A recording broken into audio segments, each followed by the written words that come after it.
Pro TV-n a hírekben valami tavaly nyáron mondták, hogy eső. Azt mondták, hogy kedden visszatér az eső, árvízveszélyre számíthatnak. Igen, és az be is van. Ez be is van, mert a meteorológus. Igen, és én azt hittem, hogy addig esik az eső, amíg el nem áll. És nem állt. Nem is állt az eső. Képzeld csak el, ha a Lengyelfalvára omlik Bédemanfalvára a víz. Ott ugye a szelkebórvízkútokat, mindent úgy elveszett. Mind. Olyan meg voltunk ijedve. Mikor volt a nagy árvíz, akkor fogtunk ki szekeres, mindent ütes. Mondta Csaba, hogy máma, fogd meg a szekeret, nehogy elvigyes. Ilyenük őt. Féltette a szekeret erősen, mert ha elviszi, akkor mit tudjuk, hogy hol kapjuk még. Át kellett menjünk a szomszédunkba, át kellett apu vigyen a hátán.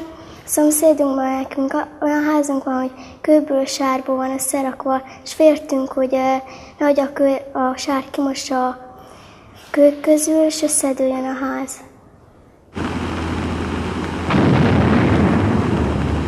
A cipőköt elvitte az árvíz. És most nekem játékokat kicsit vitt. Nem tudta a kocsijaimat, mert fenn voltak a pócon, addig nem ért fő. És az asztalokat nem tudom, elvitte én. Ott voltunk a padlástól, neztük egy árvizet. Itt vége van a világnak.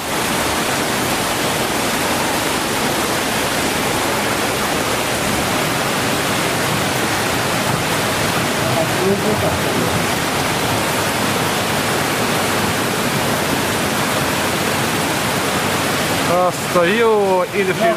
Valami kicsit még elhozom. Valahonnan. Pótkari. Mit? 3-0-es a garázsból, és kúrják a kereket. Vajon azok a merci kerekei, ember? Felmistű. A merci kerekei? A téli gumi. Téli gumi. Azt a édes Jézusom.